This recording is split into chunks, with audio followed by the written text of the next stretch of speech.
In this episode of Another Zelda podcast, David meets up with Shane Kelley to discuss all of the different ways that Link can regain hearts.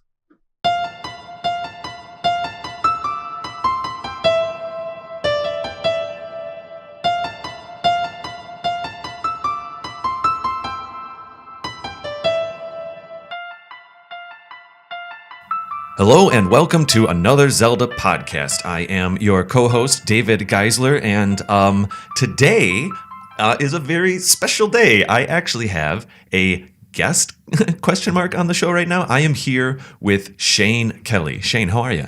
I'm excellent, David. How are you today? I'm doing great. Yeah? We are. Kate May wasn't available for this recording, but we knew that way ahead of time, and I think our listeners know that the AnotherZeldaPodcast.com website, that was maybe redundant, we're starting to do blogs on our site. Yes. And you are one of our blog writers. Yes, I'm very lucky to be able to do that. It's a pleasure. We have you, we have Celeste Roberts, Yes. and Lizzie Nielsen now writing blog posts for us, and that's really great. So we've had a couple Google Hangout meetings or online meetings and stuff to talk about those kinds of things. And I thought, well, you know what? I think this would be a really nice. We had Lizzie on last year, and we'll probably have her on this season again. Okay. But I was like, you know what? Since we have these other people that are kind of becoming part of this Another Zelda podcast, I don't know, ecosystem or whatever Yes. it is. Universe. Yeah. That's right. This would be a great opportunity to have you on the show. And so that's why I said guest question mark, because it's kind of like you're part of the team. You know what I mean? Yes. Thank you.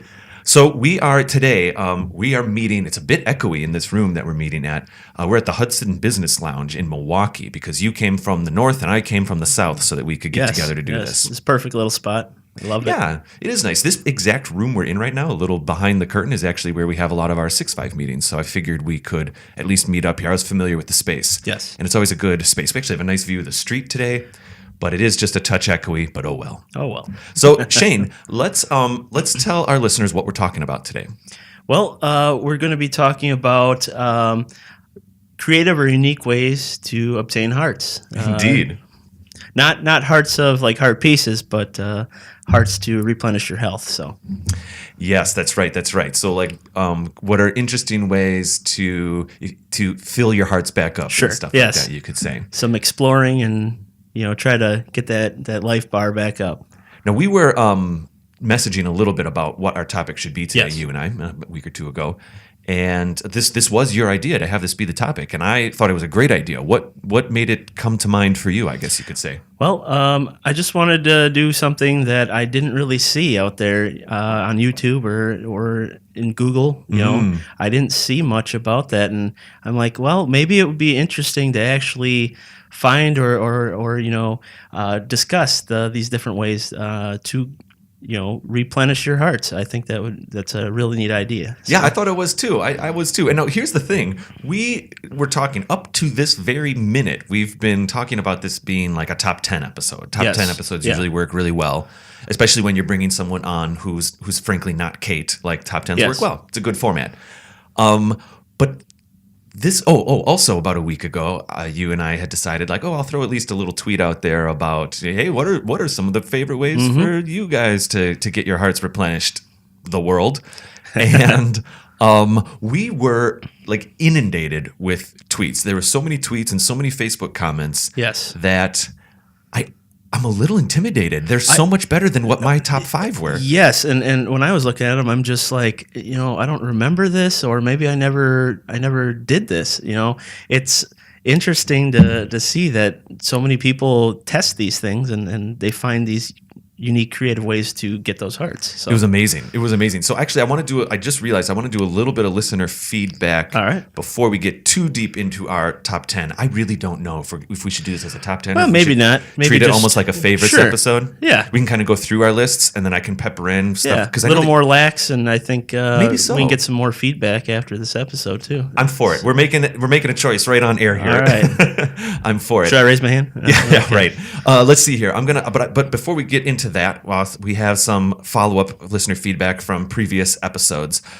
Synonymous is a user that has started listening to us a lot on YouTube lately, and Synonymous has been sending us a lot of great comments. And so I just wanted to share one here off of our favorite opening areas episode, which was our season 2, first episode of season 2.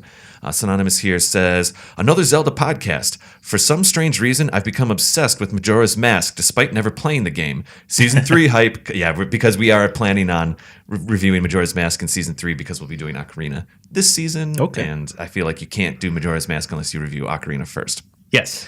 Especially, yeah, right, exactly. Especially from Kate's point of view, where she has a troubled relationship with Majora's Mask. I'm genuinely hoping that we go into that Majora's Mask review with the context of Ocarina and the engine and the, you know what I mean? And I feel Kate's pain on the Majora's Mask side. Oh, really? Yeah, like same with her. I get a little anxiety from that 3-day time. I've never beaten the game. That's one of my Zelda secrets. I have not beaten Majora's Mask, and I would love to beat it. I just gotta take the plunge and get past that first dungeon. I see. So, well, I tell you what, you're part of our show notes these days. You're part of our conversations. When we legitimately, 8 months from now, start playing it again, maybe that'd be a good time for you to dive in too, and we can get a little bit of feedback from that. No, I'll have to make the plunge and get past that. I'm looking forward to Majora's Mask. I recall loving it when I first played it back in college. I didn't mind the time. I got freaked out in the beginning. The thing about the time in Majora's Mask is, in the beginning, it is a nervous thing. It's a hindrance, but eventually you get certain powers and power-ups that it's the timer doesn't go away, but you can kind of skip to things. Yes. Did you ever see the movie Edge of Tomorrow? Yes. Oh, we got some stuff happening down. Clings and clangs. Someone's cooking down there. Probably making some hearts. They're making hearts. Yeah, we got some action down in the lobby. So Edge of Tomorrow, or Live, Die, Repeat. It's kind of that thing where, he goes through that same day, but if he learns something on a day, the next day he can just jump right to knowing that. Okay. It's not like he has to really literally do all 100 steps every day. Majora's Mask starts to work that way. If you beat a boss, even if you go back to the beginning and technically that boss isn't then beat, but you have the item that you got from the boss. See where I'm going with this? Yes. So there is a timer, but it's not. The more you play, the less it impedes or it becomes like an issue. Okay. And I think it starts to become. But anyway, I'm literally mid comment here. I got to finish Synonymous's comments. Oh man, you can't bring up Majora's Mask without me kind of going on a thing. So he says season 3 hype. Also, he or she, season 3 hype. Also, the music played during the break sounded like a cross between Zelda and the Beach Boys. Strange but enjoyable. So glad I found this podcast. I've been listening every day for the past week and have no intentions of stopping. Keep it up. Thank you very much, Synonymous. Yes, that was the. That first episode. That was the first one you introduced. The ding, ding, ding, ding, ding, ding. We have more. We have another one for next week's episode. Okay. People have been starting to submit little intro songs, and I think it's fun. Yeah. I mean, I like our little piano one as well, but that all got started with a weird conversation I had with, I think it's Nerdy Girl 123. Is that her? I believe Twitter that name? is. 123. I don't have her up right now, but she and I were actually having a couple of meetings because we were going to try to organize to have her start doing some streaming for another Zelda podcast. By the way, listeners, I'm trying to put together. We have a Twitch page, and I am trying to get together some people who may want to be hosted and stream Zelda games, and we could host them through our thing. But anyway, we were talking to her about that, and then she was like, "Oh, I play the music," and I was like, "Oh, would you play an intro song for us?" Yeah. And she and I are still chatting about that, but then it made me think, I'll reach out to everybody.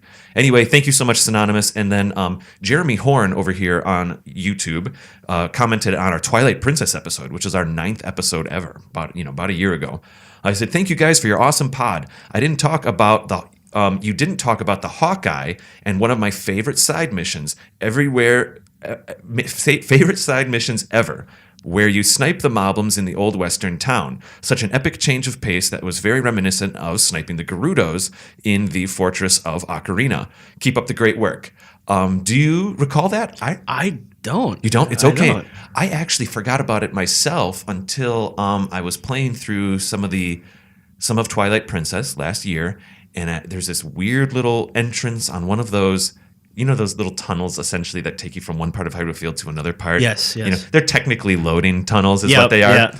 But there's one of them that has a weird little offshoot, and you go into this old Wild West town, and you have to take out 14, 15 moblins. It's coming back to me, but I haven't played it since the Wii. So I do own the one for Wii U, and I only played just a little. The HD one? Yep. Yeah, I know. I have that. I keep wanting to dive back into the HD version, but I'm pushing through Ocarina right now for our review episode. So thank you very much, Jeremy. You're absolutely right. That could have gone into our side quests episode. That could have gone into a lot of them. But that is a fun little thing. It's the music changes and everything. Mm-hmm. Yep. Yeah, it is pretty neat. Alrighty. So I'm almost overwhelmed by how much listener feedback we have of people with different ideas of how to regain hearts. So why don't we start with some of our own picks first, Shane? Sure. If I may, do you have one that was towards the bottom of your list, just like a quick one that's not super crazy? Yeah, just fairies. Fairies is a general topic. Yep. But there's so many different ways that they are utilized. You can run into them, instant life, or you can catch them in that bottle. Oh, yes. And it's kind of concerning. Is there any holes in those bottles for those fairies to breathe, or is that cork porous? Is that do they breathe oxygen? I don't know. I don't know. They come out of the water when you go to a fairy fountain. Yeah. Maybe they don't breathe. There's another episode. How do fairies breathe? How do fairies breathe? I like that. That feels like a Patreon episode right there. Yeah. We've worked it out. We've figured out the details. You're absolutely right. I as I just said, I'm in the middle of my Ocarina playthrough right now, and I didn't do this when I was younger, but now I don't go anywhere without a bottle with a fairy in it. Yeah. That was so useful. I think that started in Link to the Past. You got those 4 bottles, and you'd have to collect those fairies. Oh. And I'm glad that they have that in Ocarina of Time. And they kind of expanded on it, too, in Breath of the Wild, where you can catch a fairy, but you can also, I believe, make a fairy tonic out of them. I never knew. Yeah. That could have gone in our recipes episode last week. Yeah.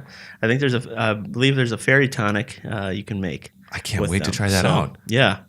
I usually do hang on to the fairies in Breath of the Wild, and I think it was hanging on to the fairies in Breath of the Wild, which is making me hang on to fairies, you could say, in Ocarina this time. Okay. Like post Breath of the Wild play style. Yeah. Now I'm valuing the fairies more in Ocarina. Sure.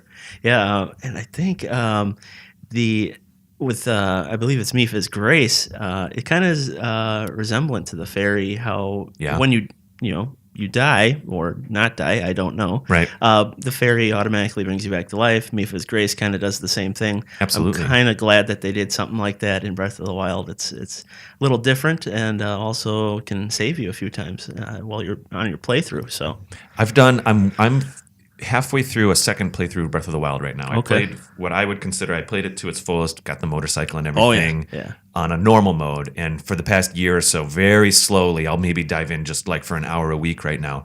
But I've been playing through master mode. Okay. And it's been giving me the opportunity to try a different strategy. But I actually got Mipha's Grace as my first, I did the elephant first, so to speak. Yeah. And I thought that was very valuable, having that essentially times 2 on your hearts, I think that's one of the more valuable ones, and I believe I got that first on my playthrough as well. Yeah. And I think my second favorite would be more of the camel one that you have to defeat with the electro. That really works great on any of the bosses using that electrical field. It's very nice.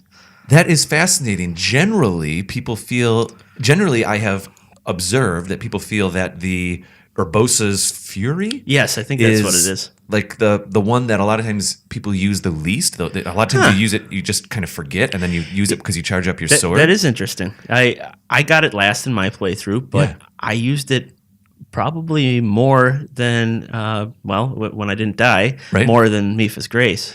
That is great. That's cool. For me, my most valuable, even though I did do Mipha's Grace first, on my first playthroughs, I actually jumped right over to the Rito when I played the second time.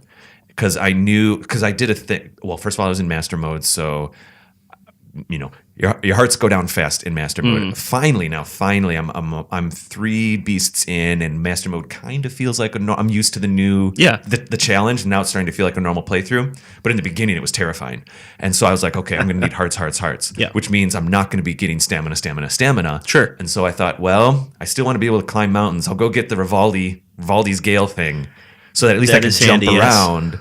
and then stock up my hearts. And that worked out pretty well on the second playthrough for me. Yeah. Barbosa's Fury.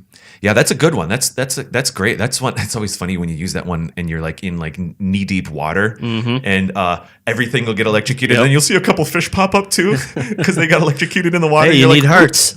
Oh, sorry. Yeah, there you go. Yeah. My first on the list was electrocuting fish in Breath of the Wild. That's how I get my hearts. It's my breakfast. Here, I'll do a listener feedback one real quick. We had a tweet here from Alyssa Perkins. She said to Another Zelda Podcast and at Still Saying Shane, which of course is you. She said, I'm playing Wind Waker right now, and I've been using the Korok leaf to get hearts from the piles of leaves in the Forbidden Woods dungeon. Absolutely. Yeah. I definitely did that all the time in that dungeon. Yeah, that's along the lines of, I have it in my mentions, cutting grass, smashing pots, digging with the claws or the shovel.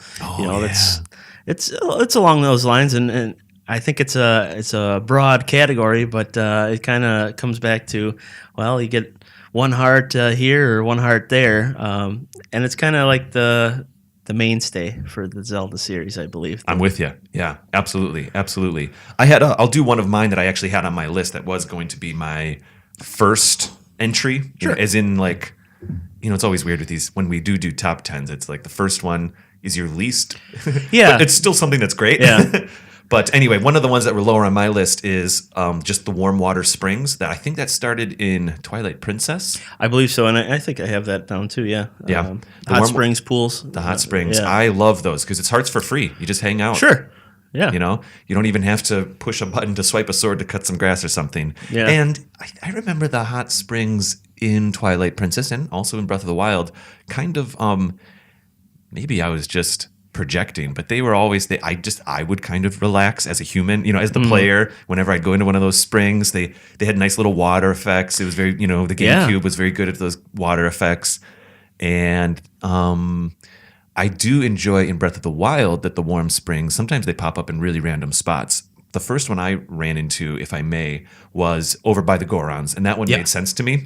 Yeah. And I was like, okay, that's cool. But then months later, on my first playthrough of Breath of the Wild, I was up in one of the snowy mountains. I don't know, northern part of the map. And I saw this very strange, like steaming little pool, and it was tiny. And it was a hot spring, and I was so grateful to have that, actually. It was a cool little...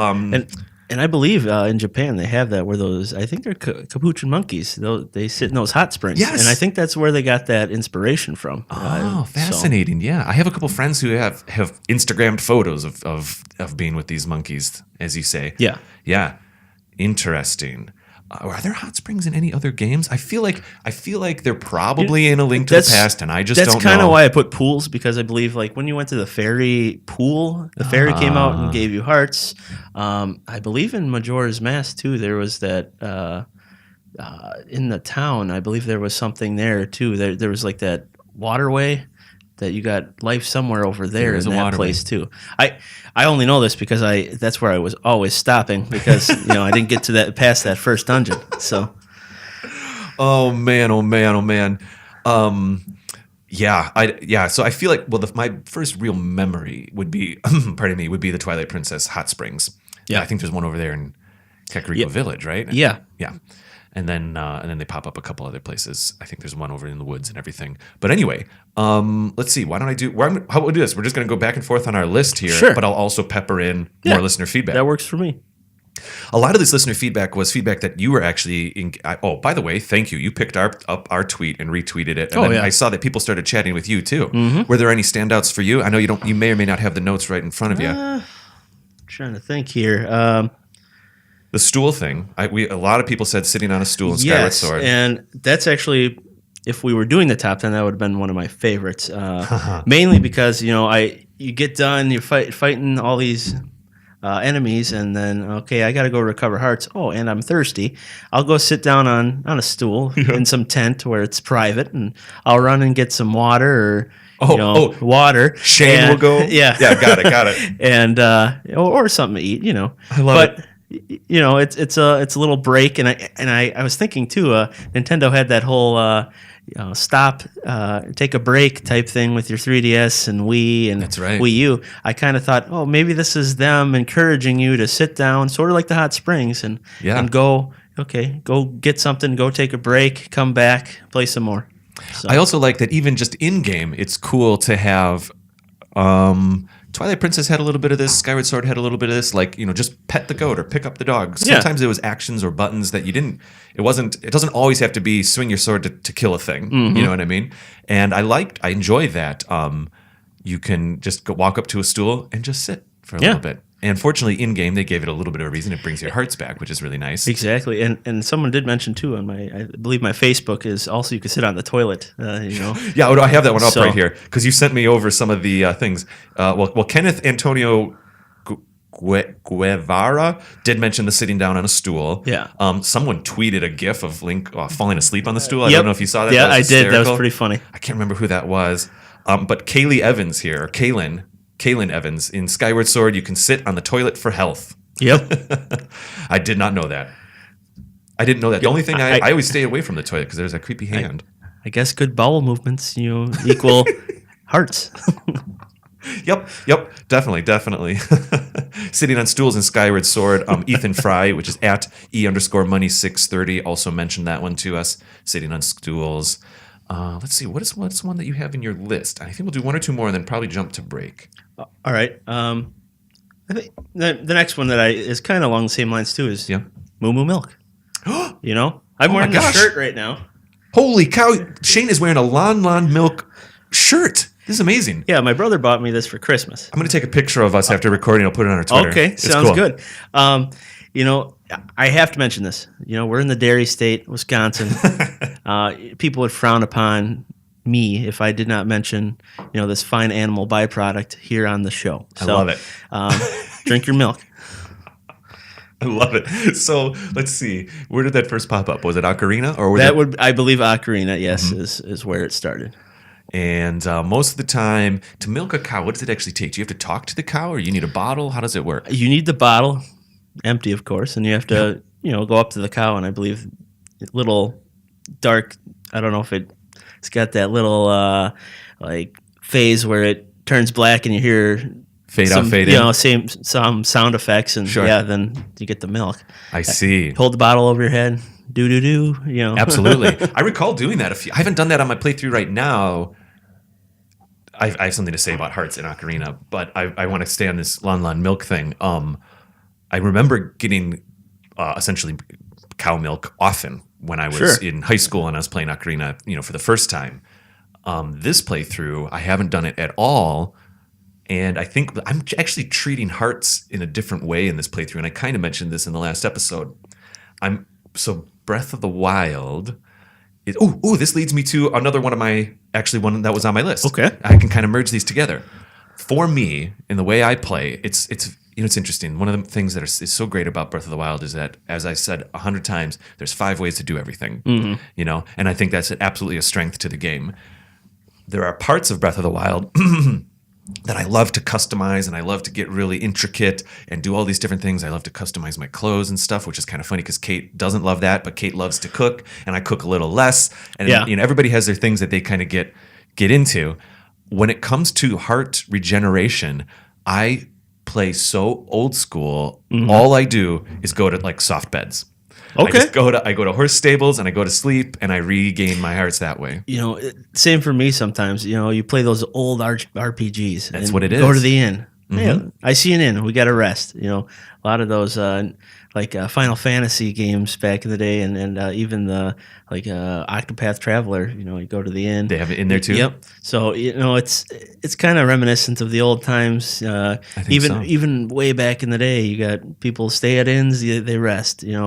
That's what you kind of get. You get your health back when you get a good night's rest. Yeah, that's the idea. Absolutely. And I mean, for me, it was Chrono Trigger, and it was even Mario RPG. You do that stuff, and all the Final Fantasies before that. So I think there's something kind of embedded in my brain that when I see my hearts get low on Breath of the Wild, I even joked last episode about even if I might have tons of cooked food in my inventory, I'll kind of forget about it, and I'll think, oh shoot, I got to go to bed. Sure. Yeah, I do the same thing. So, but what I will say about that then too is the soft beds or the special beds, I guess you could say, that are in many different inns in Breath of the Wild. It is kind of fun that different ones will give you different features. Some will give you additional yellow hearts, Yep. actually. Yes. Some give you more stamina. Depends on like what town you're in and what they have to offer. Sometimes the sounds are a little creepy. There's like massage sounds or like here's a soft bed with a massage, and it's like ooh ooh and you're like, what the heck is going on over here? But that's the main way that I regenerate my hearts in Breath of the Wild. So that was one of my picks. Okay. And to that point, I was going to say that it's kind of hindering me in Ocarina right now in my playthrough because I am dying a lot in Ocarina. And that's not usual for me when I play Ocarina. Usually I'm always really collecting a lot of hearts, but I'm kind of not valuing them in this playthrough. And on top of that, what you said is going to the bed in the inn. What kind of turned me around not using that in Ocarina of Time is doing the Master Quest. It's really hard. Fascinating. I beat the Master Quest, but it is hard, and you have to have your inventory full. Well, you get all those jars, get them all filled. Usually with fairies. I don't know, moo milk sometimes, but mainly fairies. Get that stock up when you're playing that game. Interesting. So. Yeah, I only have one bottle right now. It's embarrassing. I think I had another thing where I should really save this for our Ocarina episode a couple episodes from now, but I'll just pepper this in right now. I even jumped to the water temple before I even got the Zora tunic by accident. I was just like ready to go. And I'm in the water temple and my timer's clicking down. I'm like, I don't know if I remember this. I didn't even melt King Zora or whatever. I was like playing a little too fast. I had to like reel it in. So I'm dying a lot in Ocarina because I'm not really actually hanging on to my hearts very well. But anyway, because I think I'm so used to Breath of the Wild now where it's like, well, I'll just go sleep. Anyways, let's see here. Maybe we'll do another listener feedback. Wind Waker, Skyward Sword, Breath. Oh, yeah, this is kind of a funny one. Cheyenne Fisher. I think this was maybe in a conversation that you were having online with Cheyenne. Am I saying this word right? That her name right? Cheyenne Fisher. In Breath of the Wild, if you cook wood and eat it, it'll give you a heart. Yeah, I kind of looked that up and I couldn't find it, but I believe her. So. I feel like that's probably true. I think if you cook anything, you get like a heart or half a heart or something. Even dubious food gives you a quarter heart or something, doesn't it? Half a heart. Yeah, you get the monster guts give you hearts, or do they give you hearts? I don't even remember, but I thought they give you something. Yeah, for sure. It is kind of funny some of the stuff you can cook. There was some comments on Twitter about that where let's see, who was it? Did you have any Twitters that stuck out? I had an ancient gear from a while. Mike Westfall, who's on Twitter at FallWestMike, was joking about how you can cook essentially Guardian parts. Oh yeah. I saw that. Recycle. Yeah, right. He says here, he's kind of joking in a tweet. He says, I put an ancient gear from a walking death machine and nothing else into a cooking pot. But hey, it's a heart. So some of that heart logic does come from strange places. Someone also on Facebook, Joshua Elliott II, picking up a golden bug that you didn't have before in Twilight Princess. You put it back, but it gives you a single heart. Always found that pretty neat. Only used it once though. Yeah, I saw this as well. Joshua Elliott II, picking it up and then putting it back down gives you a heart. I don't know. It depends. I'm wondering if when you do that quest and you get all those bugs, 20 bugs. Yeah. I'm wondering if there's additional ones or if you pick them up, put them back down. Maybe afterwards. I'm not sure. This is something I would like to look into. Yeah, reach out to us, Joshua. I think I do remember there's when you get maybe when you get the male and the female of each bug and you go to Agatha's, maybe they then breed and create the golden bugs or something? It could be something like that. It could be. I think I remember special bugs kind of populating that room. There's so much that in Zelda games you just don't realize is there. Yes. Word of mouth is great for these kind of games to get different hearts. So I agree completely. I love it too because that was Miyamoto's main objective with the very first The Legend of Zelda is he put in so many even just tiny little secrets because he wanted people to talk about it when they weren't playing the game. And here we are doing it to this day 30 years later. Yeah. Cool. Well, I tell you what, I've got a few more on my list here and we have a bit more listener feedback. Why don't we go to break? All right. And we'll come back and we'll just keep on keeping on here. I see I see a bunch of notes here in front of you. Actually, yeah. Am I moving too fast? No, you're All right, good. Cool. Excellent. We come back. We're going to dive into those notes. 2 pages of notes in front of Shane right here. Well, they're a duplicate. Oh, okay. Fair enough. I'll see you in about 30 seconds. All right.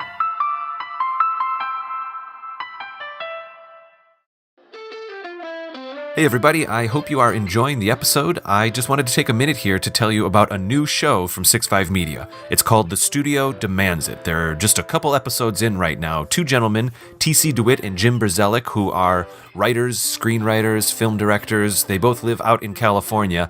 Every other week, they get together to essentially try to satisfy a fictional studio's demands.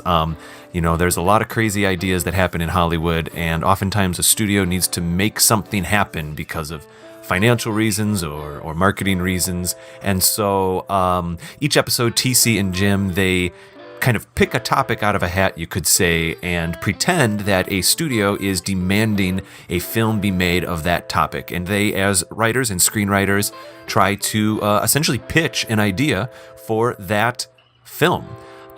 Ideas as horrible as things like maybe Titanic 2 or something like that. They've already done episodes on the Die Hard franchise, how to reboot Die Hard. They did most recently a Cannonball Run episode. What would you do if a studio demanded a remake or a reboot of Cannonball Run from the early 1980s? They've talked about the Expendables. How do you go forward with Expendables without Stallone attached? And so each week they just kind of do a thought experiment and pitch a fictional film to a fictional studio demanding something. So you can find them on Twitter and Instagram at Studio Demands It, or at their website, which is studiodemandsit.com. You can also find their episodes on iTunes and Google Play. So go check them out. Hey, this is Jordan Johnson. And I'm Max Homestead. And we're at the Top Hat Balloon Show here. Yes, so it's a sketch comedy show, and it's a complete secret to everyone. Yeah, it's a super secret. It comes out weekly, but only you can know about it. Yes, you're one of the special few who we're telling about it. Yeah, so make sure you go to YouTube, iTunes, or our website, tophatballoonshow.com. Yeah, and watch our videos and subscribe, but don't tell anyone. Well, tell some people. Maybe tell some people. Maybe a few folks. Maybe only tell, each of you only tell 20 people each. Yes. Then it'll still be small and cool, but... Yeah, but it's a secret, okay? Yeah. It's a secret. Keep that in mind. The secret Top Hat Balloon Show, okay? Goodbye.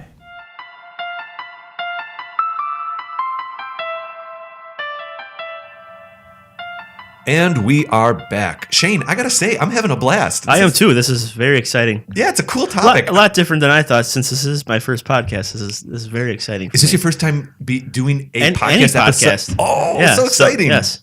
Oh wow, cool, very cool. Oh, I'm glad it's Zelda. I'm happy to have you, and I'm sure we'll hear from you again in future episodes. As bringing you and Celeste and Lizzie, and we even have another gentleman now that will be joining our blog team, bringing you guys in to talk about things as much as possible. I think will be wonderful. Yeah. Anyway, say, are you thinking of maybe? Well, you live north. You live almost up by Green Bay, don't you? Yeah, I'm by Manitowoc there. Manitowoc? Two Rivers area. Oh, hey, I really like that state park campground over there. Actually, yes. It's really nice. It's like right on Lake Michigan. Yep. Anyways, we are podcasting. So yeah, that's a really beautiful area though. Yes, I love it. I was going to ask if you were considering coming down for the video game summit when Celeste is in town. I am thinking about it. The only issue would be if anything happens the week before. My brother gets married the week after. Ooh. So we'll see what happens. enough. I got a brother in Japan that's coming to fly in, and he's coming for that week. And the week after, he's hanging out with me. So we got some plans to do, and I'll try to fit it in. Family's definitely the most important thing, but if there's a way that we can all hang out a little bit, we can get you down there for a day or something. That would be a lot of fun. Yeah, Zelda's family too. So. Oh, I like it. Ooh, that made me all warm inside all of a sudden. That is great. So, let's see here. Let me pull up my notes, but let's go back into we actually started accidentally chatting about some of these over the break, and I was like, oh no, let's save it for the show. Yes, is what I always joke with Kate. Let's jump into some of these that you have on your notes in front of you. Okay. Well, this one I didn't see any listener feedback for, and you didn't even remember this. This is the L1 and L2 walking heart rings in the Oracle games. Absolutely no idea what you're talking about. So in that game, you could get rings to do different things. Yes, I do recall that. And one of them was, or two of them were the different level heart rings. Now, when you equip them, especially the L2, you'll regenerate hearts as you're walking very slowly, and it's, I don't know, it's a cool way to do it because you can just say, okay, I'm going to go explore before I go into this dungeon just to regenerate my health. Yeah. Or before I go to this boss. And, it's just I think it's a unique or different way that they've done it before. And I've not seen anything since, besides the closest thing I think is like the power bracelets where you could lift rocks and stuff. But the rings in the Oracle games in general, I remember at first I kind of thought when I was 10, 15 years ago when they came out, I remember thinking like, come on Capcom, you don't need to put extra stuff on top of a Zelda game. It was almost like the in Minish Cap, where Capcom has the Kinstones. The Kinstones. So once in a while, I'm kind of like, it's a Zelda game. You don't have to put more things on it. Sure. But Capcom loves to do that. But I have to say, last year I was playing for the first time Oracle of Seasons, and I was all about the rings. I loved it. I did like their flavoring in those two games. Well said. I remember we always had family vacations, and we have 5 boys in the family, 1 girl, and me and 3 of my brothers were more interested than the younger ones, and we had to share 2 Game Boy Colors to play both games down, and we would have to share our save file. We did the same thing with Pokemon, Red and Blue, but it was fun because you can tell your brother, okay, this is what I did in this. Okay, now keep going, and then you just go back and forth. So you would hot swap a single game file? Yeah. That's amazing. It was playing multiplayer without playing multiplayer. Oh, I love it. I love it. I have come to... I never disliked the Oracle games. I always liked them, but I've come to love them, honestly. I think they're fantastic. Ages was the one that I played when they both came out. Ages was my first one, and I actually preferred Ages over Seasons. Yeah, it's interesting. I think I do too. The time travel thing's kind of always nice to wrap your head around. The Seasons is cool. Yeah, I thought that was an interesting choice to do. And did you know there was going to be a third one too? And I think that would have been an interesting spin to have 3 of them. It has been said that the original pitch, Capcom originally pitched to Nintendo, can we just remake the original The Legend of Zelda as a Game Boy Color game? New graphics and whatever. And Nintendo was okay with the idea enough that Capcom started designing it. Okay. And then for reasons that I don't know, it was decided to not remake the original The Legend of Zelda. Maybe it's because Nintendo was releasing their classics cartridges. Yes. It could have been something like that. That sounds about right. And then Capcom said, well, can we make 3 new Zelda games? It has been said. I shouldn't be quoting Capcom right now. But and there was going to be around the 3 goddesses, red, green, and blue. Yep. And I think that was the concept. They were going to go for it. And then maybe after a while it was like, oh, that's a lot of work to make 3 full Zelda games. And so they just went down to the 2. And they stuck with the red and blue because it felt a bit like Pokemon with the red and blue. And just a fun fact, as I was playing Seasons last year, there's a little bit of that DNA of the original remake of The Legend of Zelda is in Seasons. That first boss is the dragon from the original game. You can see some of that. You have to get to the first dungeon, you go over some water to an island, and you can feel some of that original build in Oracle of Seasons. I'm glad they did that. That's kind of the roots, but roots spread.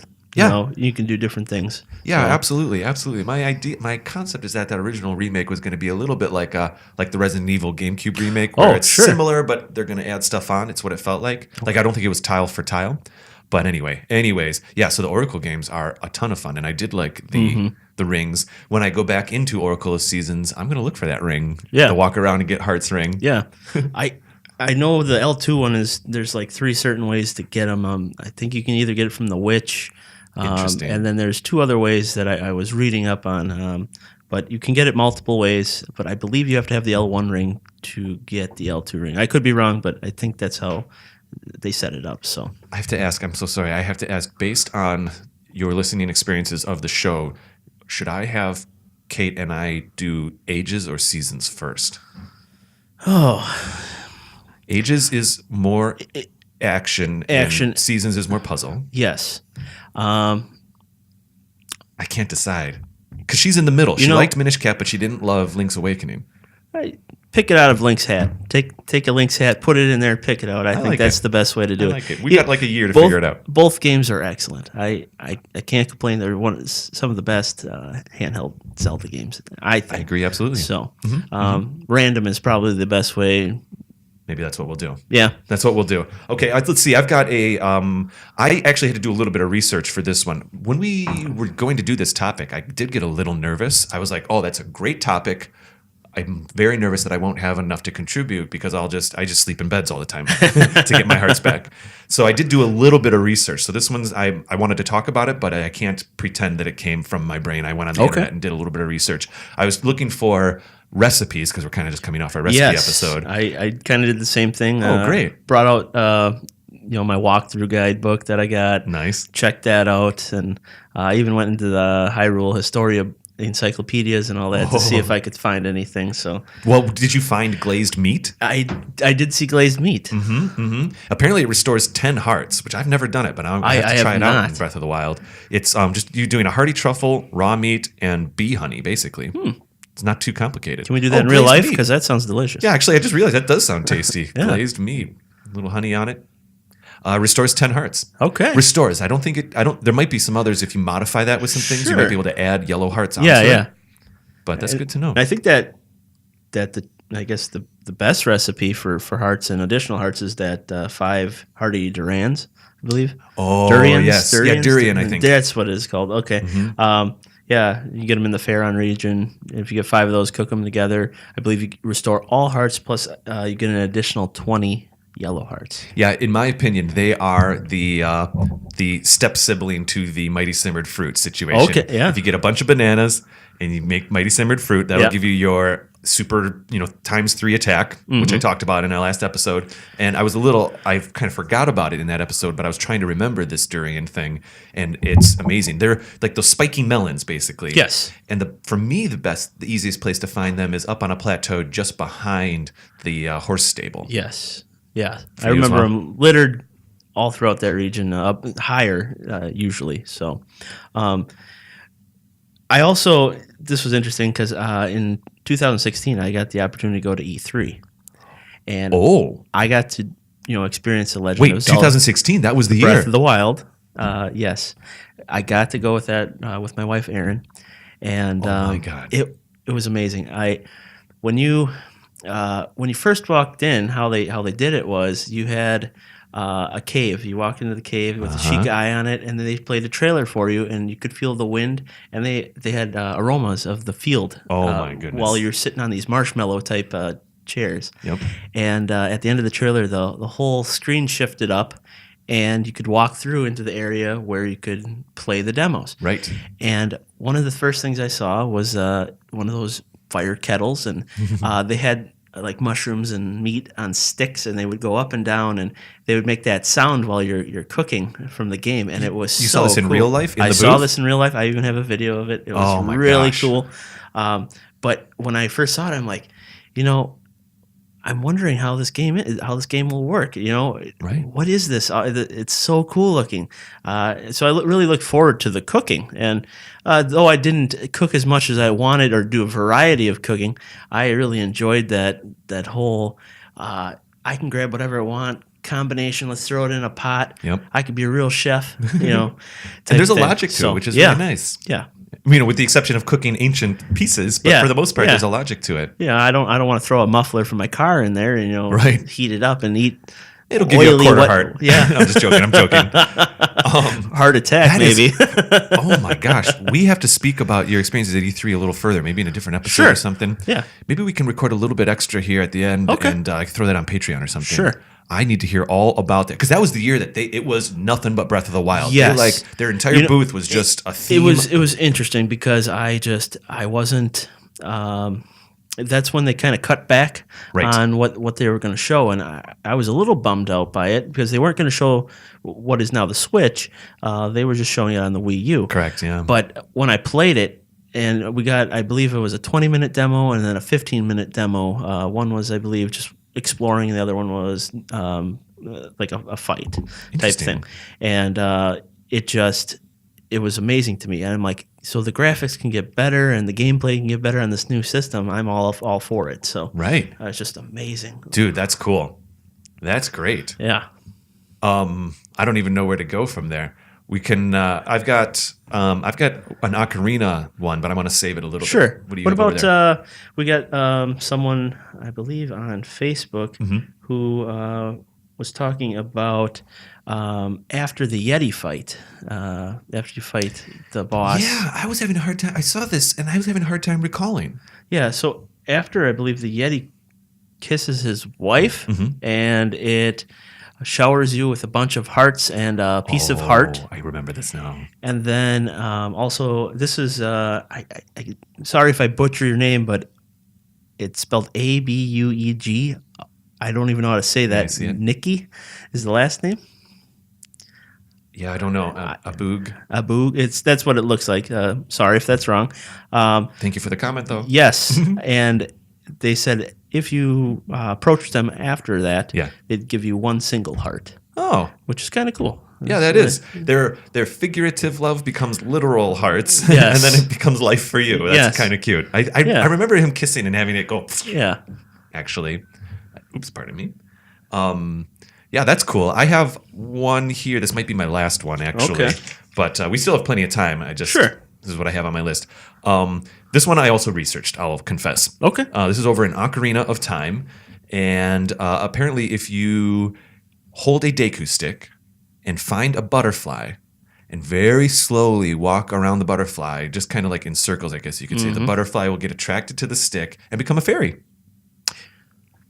Oh, And No, then you there's- can make a there's- fairy out of a butterfly. secrets you learn every day. Mm-hmm. Maybe I've heard that, but I don't recall. That's actually interesting. I'm in the middle of my Ocarina playthrough. I'm absolutely going to try it. You're gonna have to record that. Just Yeah, maybe. taunting butterflies with sticks. Come here. That's right. Maybe. Yeah, just a supercut of just like not getting it right. Maybe They it's some fly kind away. of spell. You're casting a spell on the butterfly and it turns into a fairy. Yeah, I don't know what it is, but that's the butterfly to a fairy. I feel like there was a glitch in the code too, where you can like get something to turn into a fairy because it's just next on the Yeah. list on the data set or something. Maybe but I that's like shouldn't an say unused Pokemon. It evolved into this butterfly turns into fairy. I like it. So I'm definitely gonna have to try that one. Let's see here. Let me take a look at some of our listener feedback. We had somebody sitting. Mass Simmons was just kind of joking and said, "Dying, get your Yeah. words back." Maz Simmons, pardon me. And what do you have any others over here? Another mention that I put down is red and blue potions. Fair enough. Link to the Past. Red potion, of course, gives you your life, where the blue potion is a little, dual purpose. You got the life, and you got your magic meter gets filled up. So another that goes along with the glass bottles. So those glass bottles are very handy in a lot of games. Oh, they You can really fill them up are. with anything. Yeah, absolutely. Yeah, especially in Ocarina, it's like you can put almost anything in those things. Hard to find. I'm so embarrassed, like I said, that I still only have one. I can't remember. I got one the normal way. Sure. That first one you get, I think you just get it from Yeah. a shop. Yeah. How can you get some others? I'm legitimately asking you. right now. I can't recall. hard. I thought one was from. Eventually you get 4, isn't that right? Yes, there's 4, and that seems to be the going to number is 4. I think the reason the first time I really noticed that I didn't have that many jars because I'm not speed playing Ocarina right now, but I am Sure. playing it with a certain amount of haste because we're doing it for a review, and I don't have a lot of time right now, especially getting some of these booths ready for some of these conventions. And so when I'm playing, I'm definitely playing with a goal, you could say. Okay. And I didn't really realize that I only had one, or it didn't affect me until I got to the frozen ice fortress before the water temple. Mm-hmm. And that's where you pick up the blue flame to melt the red ice and stuff like Yep. that. And I was ready to go, and all of a sudden I'm running back and forth because I only have one bottle. And I was using it, and I was like, I really feel like the last time I played this, I had 2 or 3 by now. But I guess I'm just maybe I'm not finding the periphery things. Yeah. I think the first time playing through, I only had one bottle for a while. I can't recall. The only one I can remember is in Link to the Past, where you go under the bridge and the guy's like under there fishing. Really? And he fishes, and I believe he either fishes up the bottle or he gives you the bottle. I can't remember. I'm going to remember that. Yeah, it's under the bridge somewhere. You got to come around and go under, and he's under there, and he'll give you a bottle. I don't know if you just talk to him or if you have to do some quest. I can't remember. Good to know. So good to know. So the bottles popped up before Ocarina. Yep, Link to the Past had Link to the some, Past is my, as I've said many times, my game of shame, the one that I have not completed. Sure. Oops. There we go. Just got a little message. Let's see. So what else do we have here then? I'm kind of used up. That was my list, if I may. Yeah, that Pretty close for you too? pretty close for me too. That's fine. I don't know. I just like the recipes is I know a huge like thing in Breath of the Wild. So I think that's, if anybody can tell us some really cool ones that they've done, I'd be up for it. Yeah. You know, that was, how did you feel about that? I do remember first playing Breath of the Wild and for just a split second thinking to myself, oh, wait, I'm not going to be finding little rotating hearts out in the world. Yeah. You know? You know, that surprised me. But then again, it didn't, because it was Zelda as a reimagining of the first one, basically. And I think they did it correctly, in my opinion, how they did it. Find 4, then you have the choice of, well, do you want more health or do you want some stamina? Oh, right, right. That, Yes. I like that. That's really interesting. I did too. Because the shrines are essentially what would have been temples, just scattershot all over the place. Yeah. If you collected all 120 of those shrines and lined up 12 of them in a row or 20 of them in a row, and they would be rooms in a temple. Traditionally, it's kind of like how I wrap my head around it. And so if you get to the end of a temple and that gives you a heart, or you get a certain amount of hearts from those experiences, getting little bits of hearts as you go through the shrines, I think that math works out. Yeah. Yeah. Absolutely. Wow, cool. Well, I mean, maybe we're good here. Yeah. We had, let me just check our Twitter real quick. I think we had 1 or 2 more that I'm going to pull up. Okay. Let's see here. We had, I'm playing Wind Waker. Yep, got that one. I remember, here we go. Ashroon 4980 said to us, I remember while completing the Cave of Ordeals in Twilight Princess, I had to use my wolf senses to dig up hearts. Oh, yes. That was another one I did see. I wrote digging in my mentions, but I was thinking of the shovel and was it the digging mitts and Skyward Sword? Yeah, that shovel is sometimes, even in A Link to the Past, even in Link's Awakening,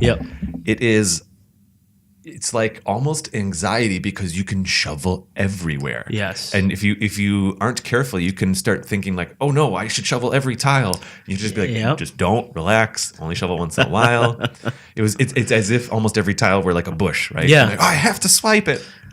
So the shovels can get, whenever there's, to get a heart, whenever there's 1 or 2 or 3 steps to just get something, like Kate was talking about the mole mitts, a couple episodes ago. Yep, I remember that. There's a whole animation and all this stuff just to maybe get a heart. You have to dig it 3 times, and it's like, oh boy, there's a fall line there. You know what I mean? Mm-hmm. Let's see here.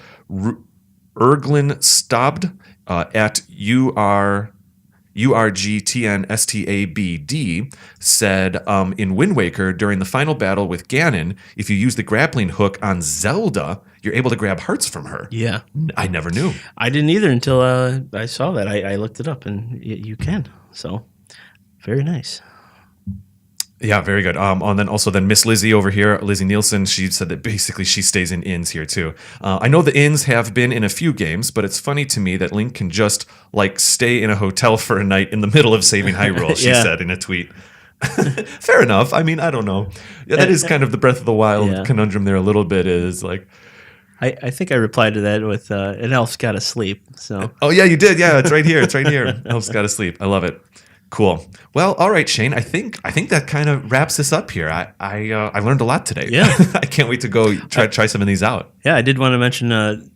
Say hi to my daughter Grace. She loves like I said, you mentioned in your past episodes, she loves the music for these. Yeah, and she likes dancing. We eat breakfast, and I'll play it, and she'll dance to the music. So great! Hi, Grace. I hope you're having a good day today. Oh man, that's wonderful. That's wonderful. Perhaps we can hang out with your family sometime. Sure, that would really be absolutely. a pleasure. We kind of use Milwaukee as our hub here a little bit, because there's people that come from the north, the west, and the south. Yeah. Cool. Well, Shane, this was an absolute pleasure. Thanks for making the trip today. Oh, I enjoyed it very much. Thank you. Awesome. Great. Okay, well, let's see. If people want to find you online, if they want to continue this conversation with you, as some already have, where could they do that? On Twitter, at Still Sane Shane. Still Sane was my nickname back in the day for my PlayStation. So Okay. Someone used Still Sane, I believe, on Twitter. So I just Still Sane Shane is where I'm at. So I love it. Great. People can find me on Twitter and Instagram. Are you on Instagram? I am on Instagram. I think I follow you. Yeah. I believe it's the same name. Still saying, I think it is as well. I'm on Twitter and Instagram as @RaptorPaint. And you can find the show on Instagram and Twitter and all the rest by searching for Another Zelda Pod on Twitter and Another Zelda Podcast on Instagram. You can also go to our website, anotherzeldapodcast.com, where we have links to all of our other shows, links to our blogs, one of which so far has been written by Mr. Shane here in front of me. And so when you were picking that topic for your blog, what inspired you to have that be your first? Well, I have written for other websites, and that one I'd written in the past, and I wanted to revise it with some of the new games that were out. And based on your schedule of your shows, you had one where you did a Sidekicks one. Indeed. And I kind of wanted to emboss on that, expand on that. So I loved it. It was a great. I thought it was a great article. People can find it at anotherzeldapodcast.com. I've got it basically almost on the top. All of our blog posts right now. Right now, we're taking it a little easy. We're doing a blog post a month right now. This is a voluntary thing for everybody, and we're bringing in a couple other writers, and perhaps that output will increase. But for now, it's been an absolute pleasure to have that content on our website as well. Yeah, Zelda's amazing, and why not? Yeah. Good stuff indeed. All right. Well, I think our next episode, it might actually be our Ocarina review episode, or it could be our episode with Lizzie. It's getting a little gray right now because we have to move the schedule around just a little bit. We'll be at the Midwest Gaming Classic next weekend, but people will be hearing this, I think, a bit after that. So there's a lot of that taking up our time. So, Shane, I guess normally with Kate, I say I'll see you next week or whatever, but I'll see you soon. Yeah. Sure, I could even do her. Goodbye. There it is. I love it.